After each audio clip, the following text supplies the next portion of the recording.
Hello, hello, and happy Mentorship Monday. Welcome to the April installment of Mentorship Monday.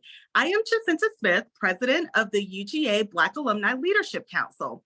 I have a degree in microbiology from Franklin College of Arts and Science and a master's in medical microbiology from the College of Veterinary Medicine. On behalf of the Black Alumni Leadership Council, we want to give a big thank you to the women of UGA for sharing their signature programming with us. Before I turn things over to our special moderator and our awesome panel, allow me to share a little bit about Women of UGA's signature program, Mentorship Monday. Established in 2018, Mentorship Monday is a professional development series featuring notable UGA alumni. Each installment of the series offers new perspectives with keynote or panel style reflections and a concluding question and answer session. Since 2020, these ladies have continued to provide quality networking and professional development in this virtual format. Next month, the Women of UGA will share this program with UGA Young Alumni, and we are excited to see what they all have in store for us. The UGA Black Alumni Affinity Group represents nearly 20,000 living Black alumni, and we connect alumni and students with shared experiences to continue building a welcoming and supportive campus community. All are welcome to be a part of our 5-point mission, which is to recruit, retain, engage, donate, and serve. So please make sure you follow us on Instagram and Facebook to stay in the loop on all of our upcoming events in June. And please contribute to the 1961 Club Giving Society. And of course, meet us on Myers Quad for our one-of-a-kind homecoming tailgate every October. Now, I know everyone wants to hear from our exciting and talented panel, so allow me to introduce our moderator, Candace Stansel. Candace is a 2002 graduate with a degree in African American Studies, and she's also the Events Committee Co-Chair for the UGA Black Alumni Leadership Council. In 2003, Candace founded the Common Good Agency, a diversity, equity, inclusion, and convening consulting firm focused on capacity building for nonprofits and higher education institutions. Through the Common Good Agency, Candace has led a number of efforts around racial equality, public-private partnership development, brand activation, strategic planning, and leadership development. Candace worked with clients focuses on systems changes, increased DEI capacity, and the ability to identify, interpret, and interrupt inequitable practices. Candace was also recently appointed the Chief Equity Officer for the City of Atlanta. She sees this as an opportunity to advance equity across the city, so we know we have the perfect moderator for this conversation. So Mentorship Monday family, please welcome Ms. Candace Stansel. Candace, thank you for serving as our moderator, and the floor is all yours. Thank you, Jacinta, our illustrious president. It is an honor to serve under you. Thank you for the love. And yes, sixth floor love happening in the chat. So appreciative. I'm so excited to be with you all today. I will not spend a lot of time warming us up, but I do want to just see who's in the room as we get started. We have an amazing panel who you'll get to meet. They'll do introductions in their first question. But before we jump in, we wanted to see who was in the room. So we've got a few polls that we're going to toss up. And before we do that, I just want to make sure that we're grounding ourselves in a little bit of language. The way that we're going to be talking about diversity today, diversity is who's present, who's in the room, all the many identities that we all carry with us. That's how we understand diversity. It is the foundation of the work. Inclusion is the action we take to create spaces that actually are welcoming and embracing of everyone, where people feel included. And equity is where outcomes are not dictated by our identity in any way, whether that's your racial or ethnic identity, your gender identity or expression, the zip code you live in. And the work that we're focused on in this panel, which is how do we operationalize DEI to advance organizations, is a conversation we're going to be having with this brilliant group. So as we get started, let's see the poll, Raylan. Let's see who's in our room today. First question, what size organization do you work in? We're just curious, are there some smaller organizations here? Some of you all in global entities? Tell us a little about your organization. You can go ahead and answer that question.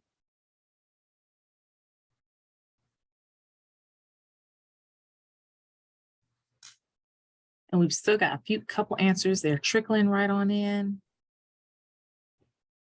And okay, we'll stop it now. Perfect. And so, wow, we can see most of us are in pretty large organizations, 1,000 plus, more than 60% of us, about 60% of us. That means that this work takes place in lots of departments, has lots of different folks thinking about it. And for those who are kind of in smaller organizations, some of the work that you're hearing today, how do you apply that? What are you thinking about? Organization size really does matter in terms of how we implement equity across an organization. Next question. Does your organization have a chief DEI officer? That can have many names. They might be your chief equity officer. They might be your culture leader. There are lots of different phrases, but is there a person who is literally leading equity strategy in your firm? Yes or no?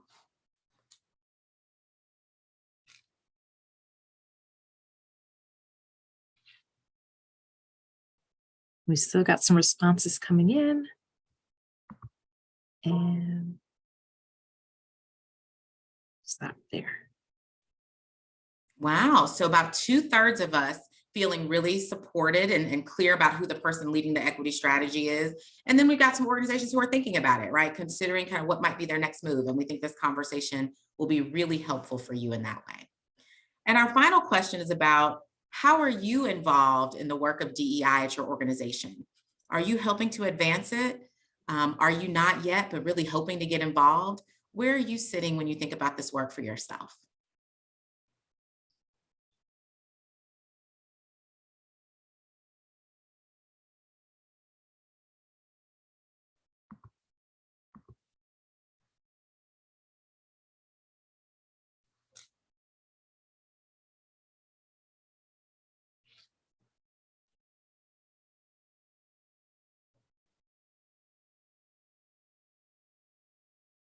Fantastic. So we've got almost 3/4 of us involved in the work.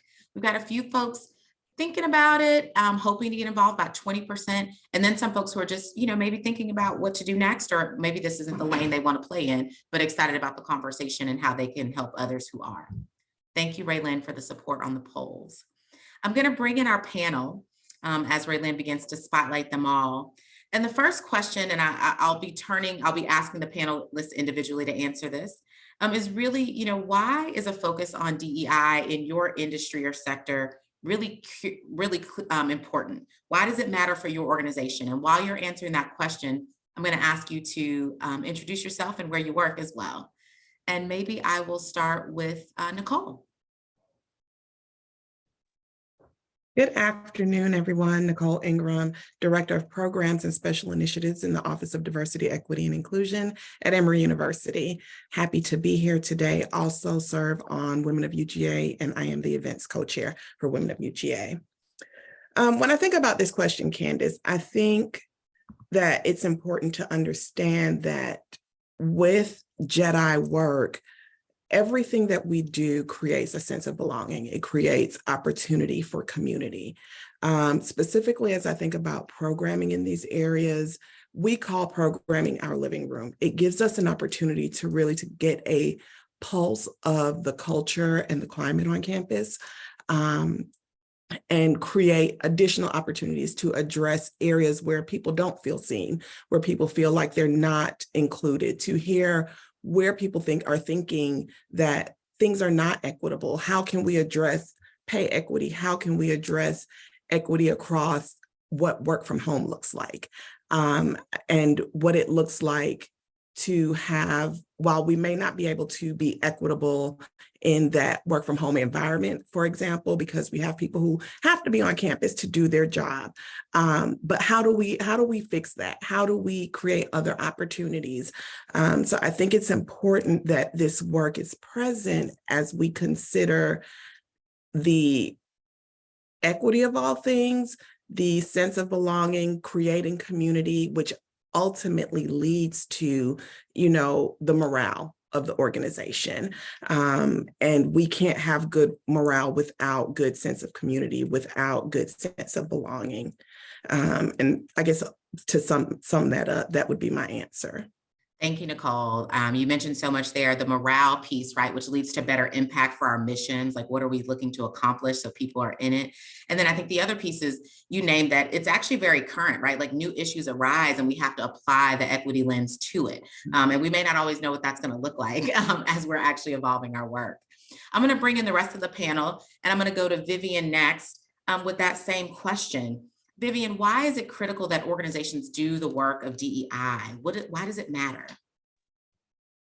Best call and meeting and gathering today, this week, and probably this month. So first, just thrilled to kind of hold space, especially with this group, and talk through this, since there was such a variety in who's on the call, and that's really where we can learn from each other. I'm the head of global corporate citizenship at Pfizer, where I'm a strategic advisor in how to create a culture where all of our associates can strive, thrive, and have drive around our diversity and inclusion efforts, including our 8 employee resource groups, our associate engagement, community engagement, philanthropy, and sustainability, because we know that those areas, when coordinated and aligned, create the high performing teams that Nicole was talking about, where everyone can say, I am a valued member doing meaningful work, in an environment of trust. And, just kind of, that's the short answer of, why does it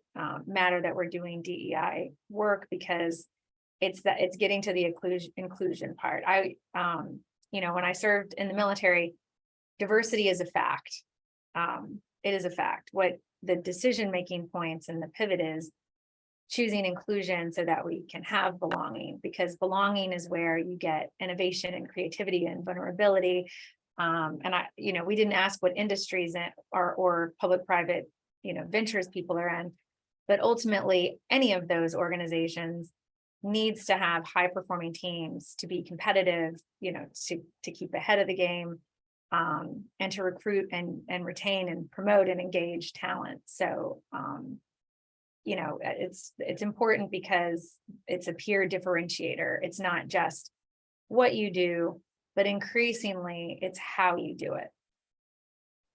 Thank you so much, Vivian.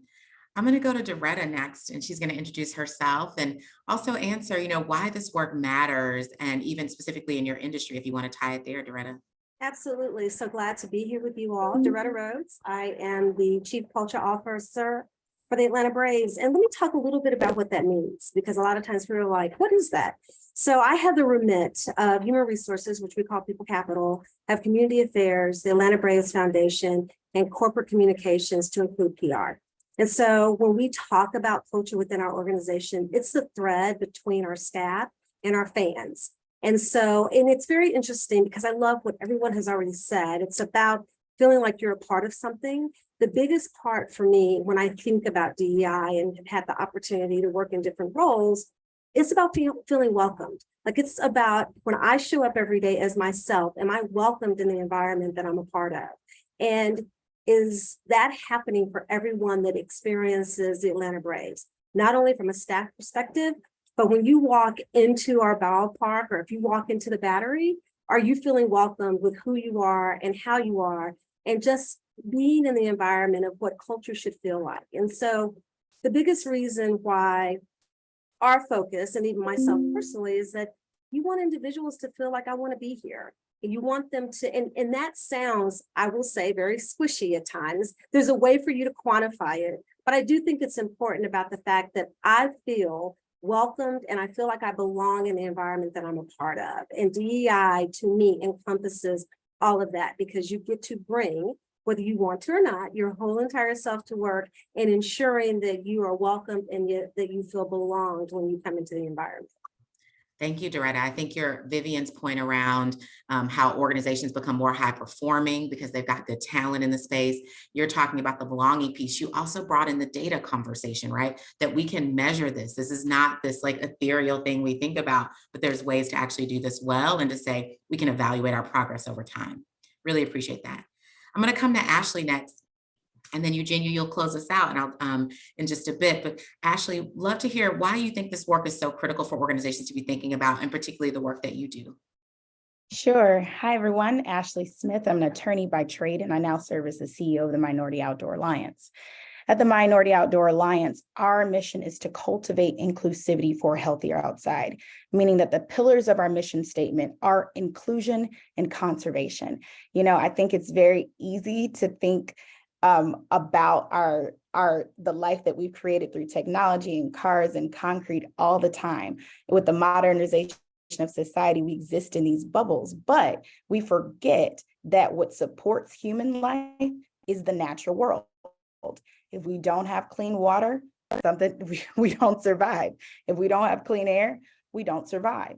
And what we found in our work is that there are structures and infrastructures in place that are put in place by the government to take care of our natural resources. What does that mean?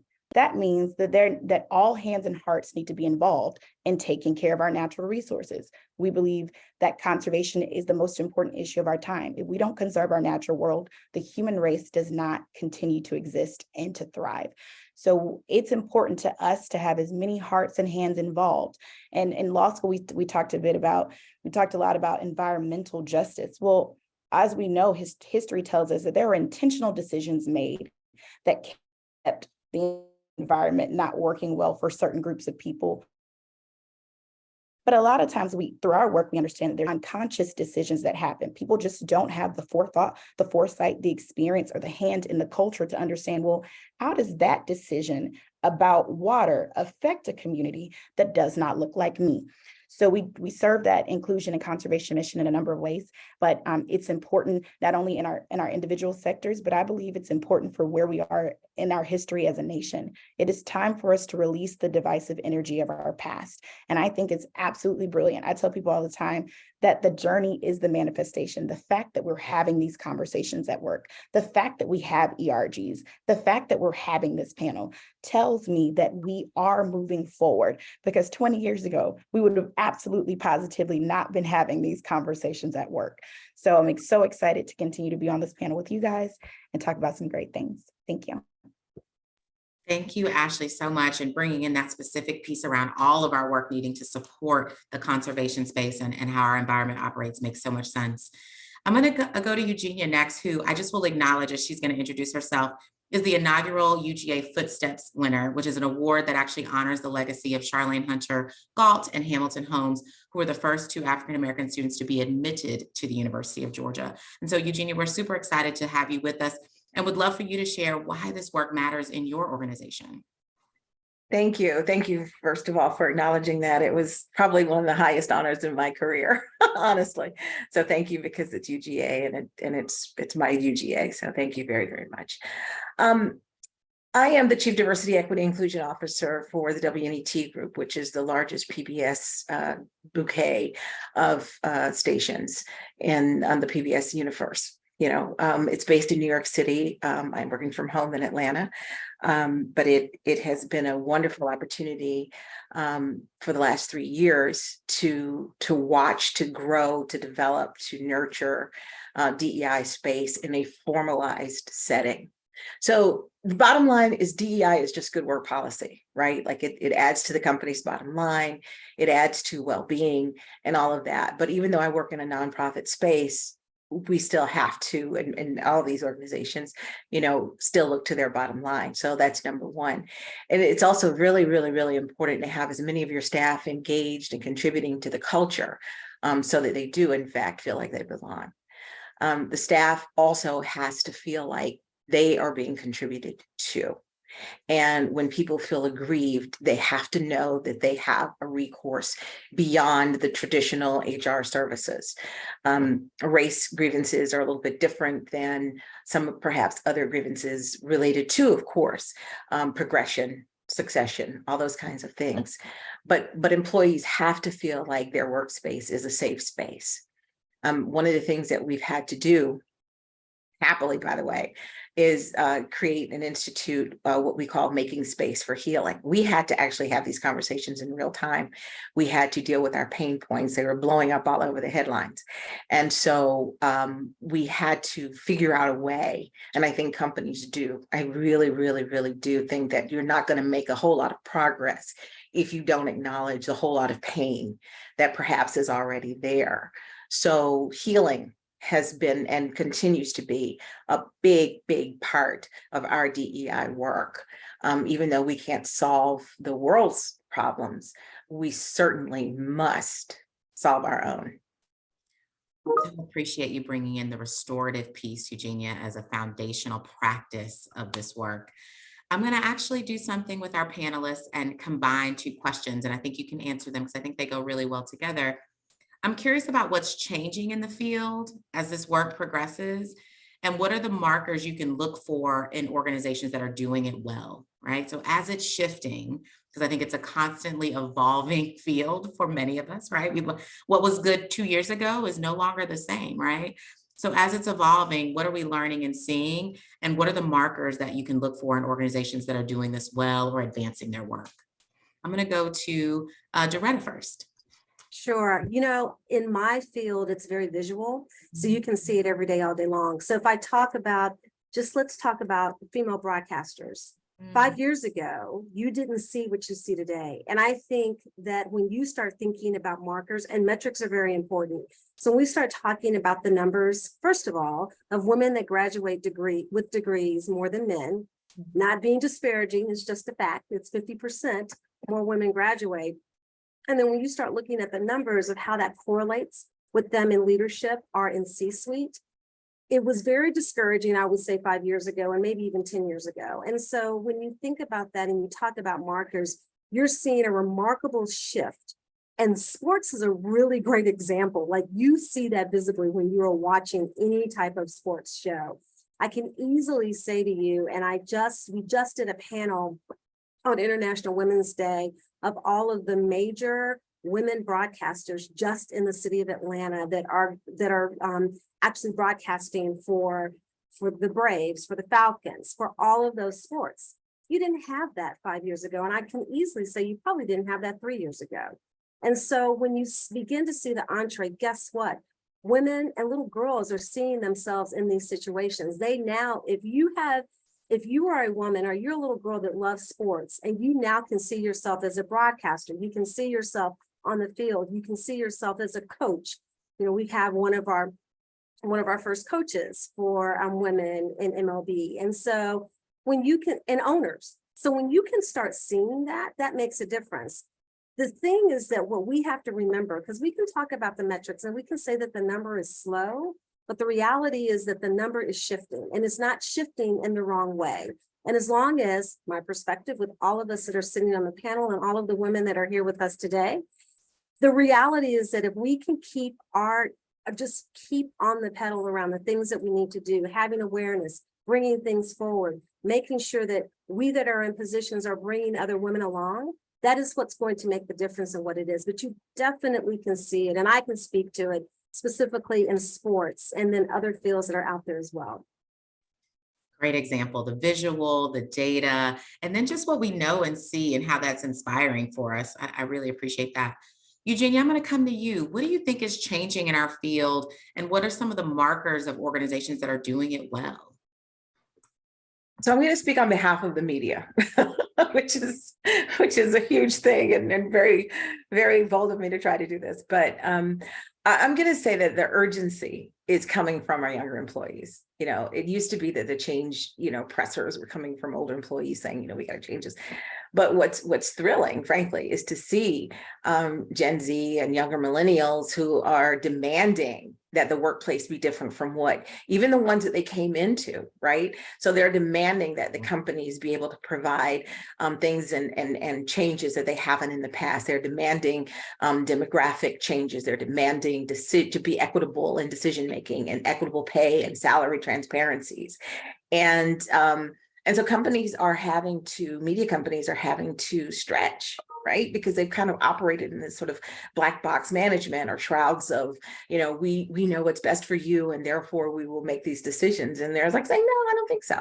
And so, as we are, having to retrain, frankly, our hiring managers to genuinely consider what their younger employees need to want to work there.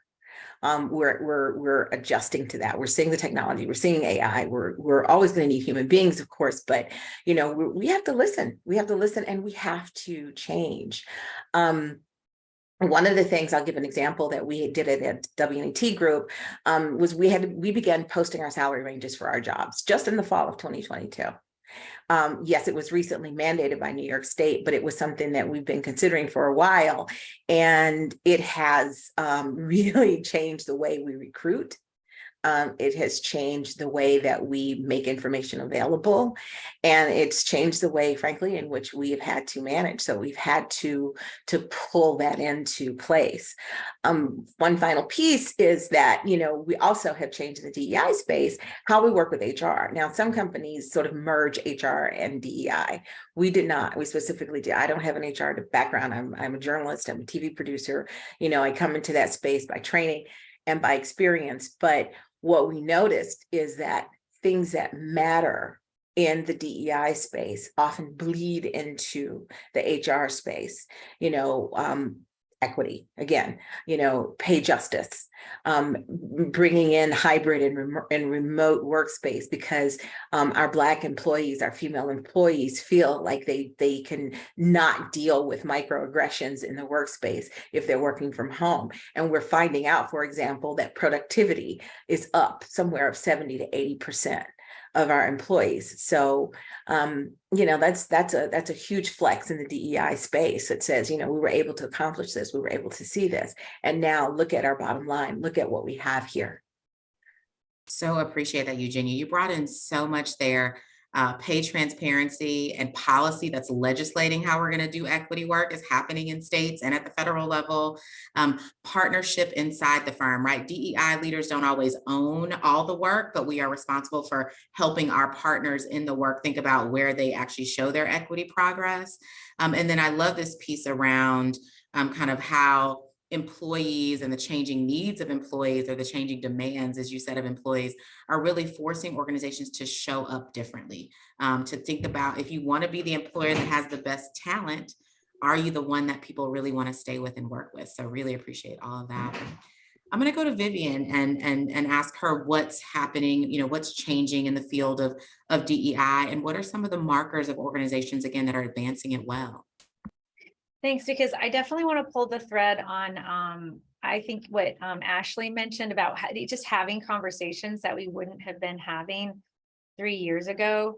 And you know, one positive thing that I think that came out of COVID was just the idea that what happens outside an employee's 9-to-5 job impacts their ability to show up at their 9-to-5 job. And never, you know, certain groups have been having that conversation, and maybe to Eugenia, you know, your point, it was more within HR, and it was, you know, or between managers and direct reports, or through listening sessions with employee resource groups, but it certainly wasn't something that CEOs were taking notice of, you know, as they were working from home and they had responsibilities coming in, or they had connectivity problems. You know, when you tell all of your associates or children, let's say in school, work remotely, you're assuming that they have Wi-Fi. You're assuming that they have computers at their house. You're assuming, you know, we assumed a lot about just that people could just show up like automatons and do good work. And I think COVID really stripped that away in a good way for me. I think for the work that we're doing and the conversations we're having. I think it also, and someone else said, it's, you know, CSR, you think of corporate social responsibility, but I like to think of it as socializing the responsibility, because it can't just be, we set everyone up for failure if we're, you know, we're saying, well, you're responsible for DEI, you're responsible for culture. We are certainly the strategic, you know, advisors, and certainly the champions and the ambassadors, but we can't hire all of the people. We can't set all the policies. We can't mandate the hiring slates, and, you know, talent acquisition or performance reviews. But what we can do is, you know, be in the room and create other ambassadors so that they're in the room. And so then I think, you know, what are some markers? And that's the marker when you have, you know, because D&I is so much bigger than D&I. It's really, and you have to show that it's baked in and not bolted on, where, you know, they're having a meeting and then they said, oh, Viv, you should come to this meeting, you know, because someone brought up ERGs. You know, the way that you know, should approach it is, you know, you should, this virtuous cycle where everyone's more aware because everyone's more aware. And every quarter you're meeting with the business units. We're looking at talent needs. Where are we doing the hiring? What products are we releasing? How does that affect, market share? Are we looking at the businesses that we do and the clients? 24% of all RFPs that came into Fiserv last year is a request for proposals or requests for information or auditing of vendors where we're the vendor. 24% of all of those requests had a element of DEI, representation of the board, supplier diversity program. Did we have one? Pay and benefits, garden reserve leave policy, same-sex partner benefits, community investment. Have you done a pay equity review in the past 2 years? Have you done one at all? Those questions come up. And so increasingly, it's not just the associates that are saying, hey, I have a problem. It's our potential clients saying, if you want to even get into the door, we need you to check off this list of things that we require from our vendors. We did it with the largest girls and women's, leadership organization. You might know them better as the Cookie program. But when we were in the office with them a few years ago when they were looking at technology partners, their CEO said, I have to ask 3 questions before, this can progress. And it is, have you done a pay equity review? Do you have paid parental leave? And what's the % of the women on your board? Because we can't do business with a company that doesn't, match our commitment to create girls of confidence, character, and courage. And, I've taken that story with me because not every company can do that every single time. But geez, when you do, that's the impact. And that's where we can look holistically across companies. So when you say, what are the markers for doing it well? I mean, that's obviously the, keystone, but it's in marketing products, and it's in product development, it's in supplier diversity, it's in employee resource groups, it's in community investment. And is there a strategic thread that's pulled against time, treasure, and talent for here's where we give money, here's where we volunteer. You see it because we're recruiting, the universities, the community groups, national. I saw Paula Fontana. I sent her a note and said, I see you on here. It's in the, it's working with the National Black MBA Association. It's working with the Girl Scouts. That's where I see, the conversation. Thank you. I'm going to come to you, Nicole, and then we'll come back around, y'all. We're going to, that one burning question that you're asking your industry is what I want you to be thinking about. And I'm going to go to everyone for that question, but I'll close this one, Nicole, with, what are you really seeing that's shifting and changing in the higher ed space explicitly or in general? And then what are good markers for organizations? Sure. I think across industries, we're kind of seeing the same thing. I think I would echo the sentiments of everyone that has answered this question so far. And, what I hear is everyone is voicing demands. There's partnership, there's responsibility, there's accountability. Specifically in our space in higher education, you will see a lot of policy, a lot of instruction around what DEI will look like, right? And I mean, which you would expect in the education area. Specifically at Emory, we have 3 DEI pillars, which are accountability, professional development, and climate and culture. When we look at those, we try to implement any DEI policy, any sort of goal and it has to have those 3 elements. So as we look at the curriculum, the syllabi, how does DEI, how is it interwoven into that? We recently, like Eugenia said, we are not a part of HR. We are completely different, but we work on partnerships. Partnership is really important as we interweave the DEI principles and strategies into all areas of Emory. So we have worked with HR. We provide guidance to different parts of the organization, and HR is rolling out a DEI competency for all staff and faculty as a part of their annual evaluation. So that is how you begin to see the trend. That is where the accountability comes in. It's not just, oh, we're doing this program, or, let us celebrate an affinity month. It's more than that. It really has to become a part of the culture, and finding ways to make it a part of the culture, and we talk about data, and not just data from the standpoint of we have this many people attend, or we see hires looking this way, or we have this many diverse suppliers, but what is truly the impact? Is there, and how do we measure that impact? And so we're talking about having surveys. What do campus-wide surveys look like? And what is the information that we're getting back? And are we transparent with the results? And then from there, what do we do with that? You know, what is our action and what is our accountability? So from our office standpoint, we really work to create the room that we can gather people, the correct people, to make sure that we do have ERGs. We're rolling out 3 new ERGs this year. What does that look like? You know, now we have this competency from an HR perspective. What does pay equity look like? So that those are how we, you know, implement markers, and those are ideas of good markers, I think.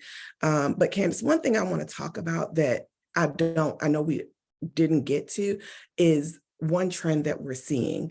And that trend is that we saw since 2020, we saw all of these new DEI positions. Everybody wants to work in DEI.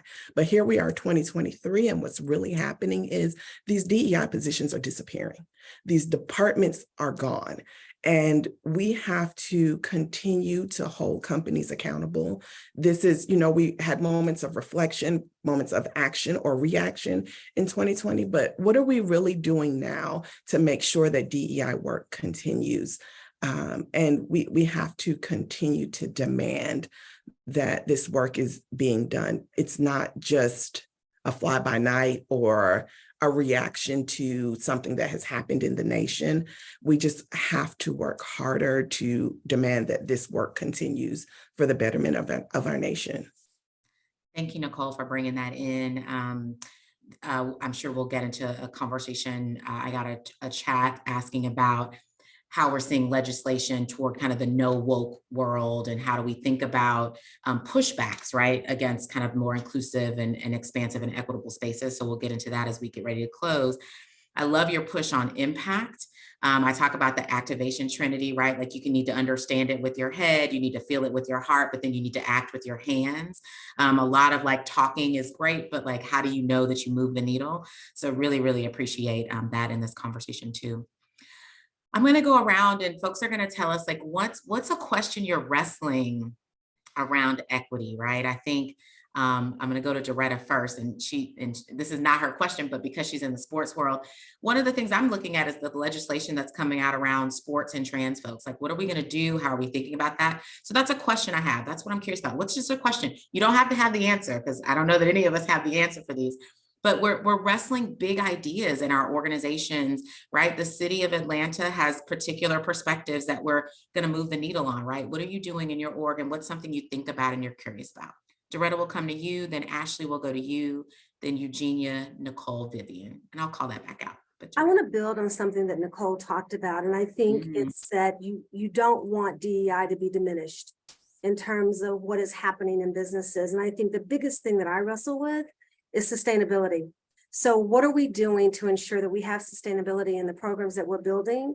Because ideally, if we're talking about building a bench of an organization and having people come into the organization and promote through, are we ensuring that what we're doing is sustainable and what we're doing is going to stay? And she's very right about some of the emerging trends that are occurring with this whole thing that came about with DEI positions, and now you're seeing that they're either being reticent out, or they're actually bastardizing them and putting them with other positions so that it loses its impact. So that is the biggest question I have. And so one of the things I think is really critical, that is important, that we're trying to do specifically to ensure that we're bringing in Brown and Black people into the organization, and they have an opportunity to actually thrive in sports, because sports is not necessarily an easy environment. I'm not saying that others are not, but you know, when you play 181 games a year, that becomes a very big challenge for individuals that have to be a part specifically of the baseball world. One of the things that we've done is we created 3 years ago our inaugural Hank Aaron Fellows. And what we did is we brought in 2 individuals that were from HBCUs so that they could truly learn the business. So they came in, they were in a rotational program, and it lasted from about 12 to 18 months where they got to truly learn the business. The whole idea behind that was for us to be able to ensure that, first of all, We were giving access to individuals that may have never thought about this as a job, as a career from a business perspective. And we also gave an opportunity for outside of just those individuals, our staff, to learn about it too. And so we've been able to grow that. What's so exciting is one of the individuals that was part of the program, he actually wanted to stay in baseball and is now, unfortunately not with us. He was with the Tampa Bay Rays, but he stayed within the MLB family. To build on that, we also then have a program that is very similar that's called our trainee program, where we look at individuals that are finished with their degrees to come into the organization. Again, it's the same type of thing. They're here with us for 9 months and they have the opportunity to be in one department and learn that department.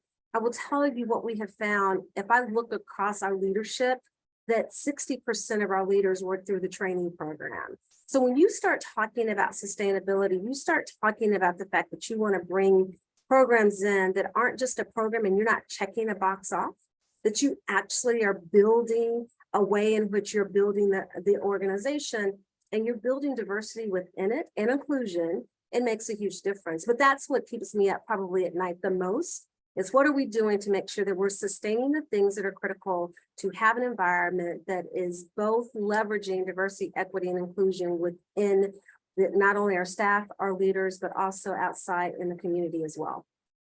That pipeline effort, Doretta, is so critical. And even the roles that we're sitting in this seat, how are we training professionals who come behind us? Really appreciate that. I'm going to go to you, Ashley. What's a question that you're wrestling that's keeping you up? Sure. It's hard for me not to respond a bit to that sustainability piece that the two ladies were just discussing. You know, I think when I go off on it and I do my DEI trainings for the different corporations that I consult for, I remind people that we are in the middle of a movement. Like, it doesn't feel like that all the time because we are the human supply chain of brilliance. We are doing the work, but we are absolutely in the middle of a movement. We are absolutely writing history with every move we make. And culture is an interesting thing to think about, right? When we talk about creating culture is created in a number of ways, but specifically with every interaction, with every word that's said, that's exchanged between people, your actions, how you think about others. So there's a lot of internal unseen work that is happening too. And when we talk about sustainability, I always try to inject some energy behind people to say, yes, it is going way, but when we were talking about earlier, that demand, the power still rests with we the people. And that's the lawyer brain in me talking. It still rests with we the people. We the people demand this. We the people demand this environment. And I think if we continue to have these conversations and stand up and speak loudly about the fact that, listen, we all spend, there's a study that shows that we all spend about 90,000 hours a year at work. If I'm gonna spend 90,000 hours in your lifetime, 90,000 hours in your lifetime over the span of your lifetime at work, that better be a very good 90,000 hours. That better not be a place where I have to go and worry about whether or not I'm accepted because this is who I am. And the reality of it is we all just want to bring forth our best and highest stories. That's all. We're all just trying to live our best stories. And part of that as an adult is your professional career. So for me, when I think about the questions that I'm wrestling with, I want more urgency, just mainstream urgency around taking better care of our natural resources. I don't care what color you're, I don't care what your background is. We actually really have to get serious about this.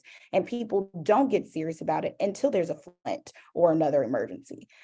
So just getting more people just, and when we think about inclusive intelligence in general, most of it is just being able to think about the entire picture. Well, we've created a world that's separate from nature. If we are to have inclusive intelligence, it means that we have to be inclusive about how we live and how we work and how it affects our natural world. So that too is a part of inclusive intelligence.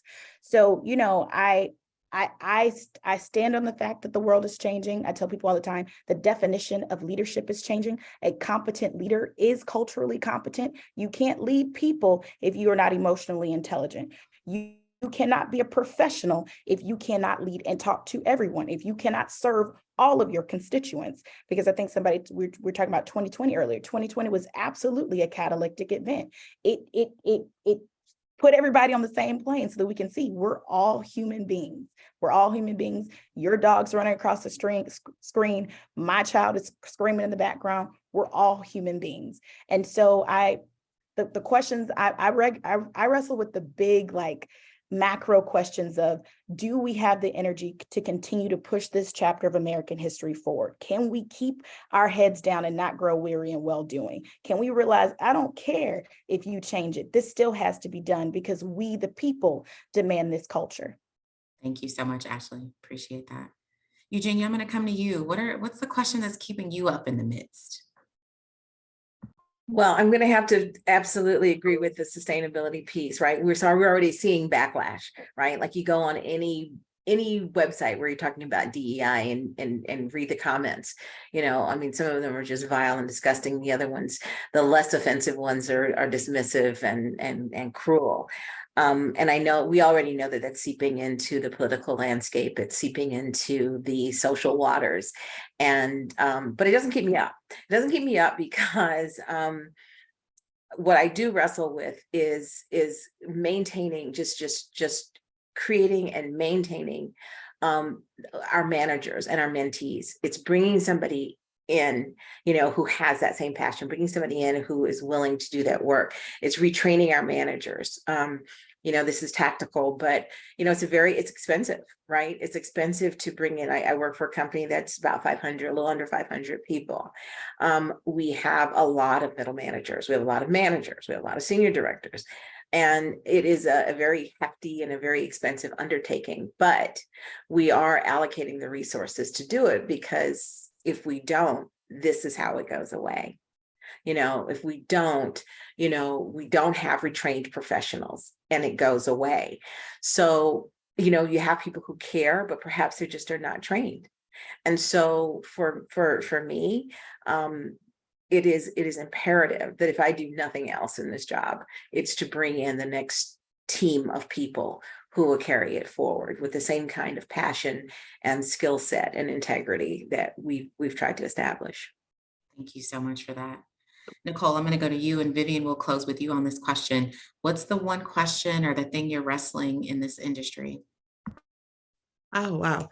From a higher education perspective, I think we all know the Supreme Court's decision that will arrive very soon on affirmative action.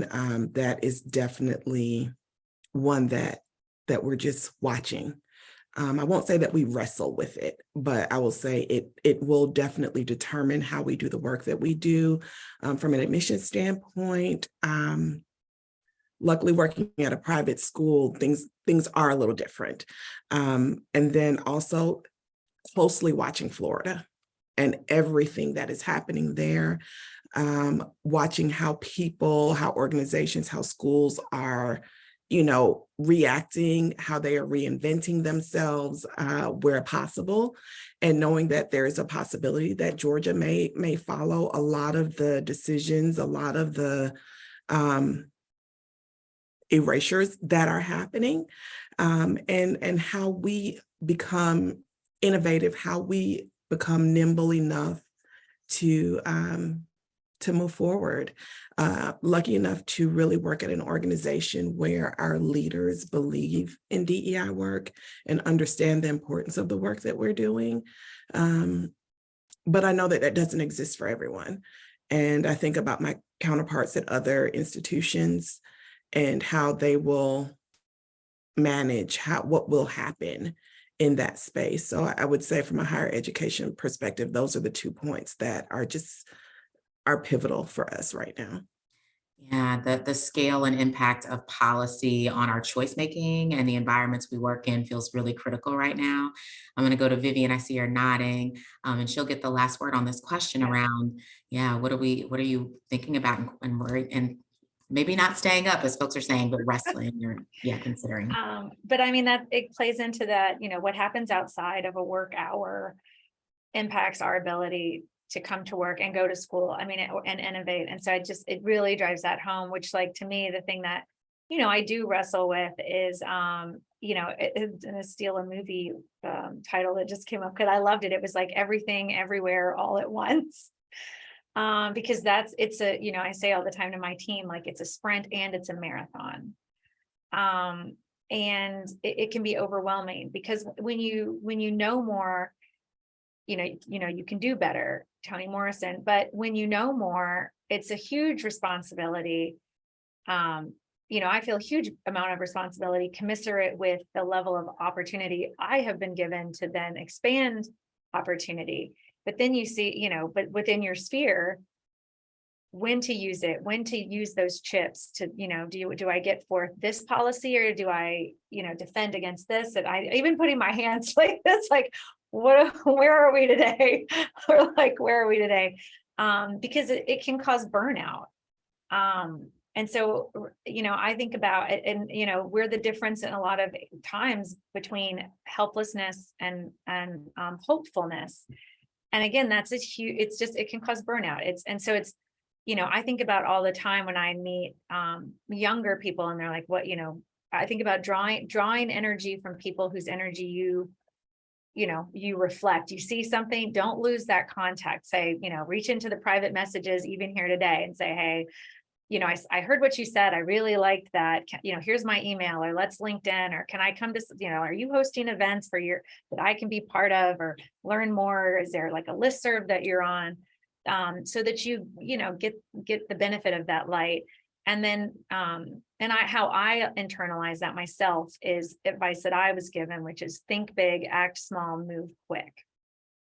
Right? If everything's happening all at once everywhere, I have these very big priorities and goals. I'll never lose that North Star, but I do know that here's something I can do today, and then I always suggest moving quick, asking for forgiveness instead of permission. That's just me.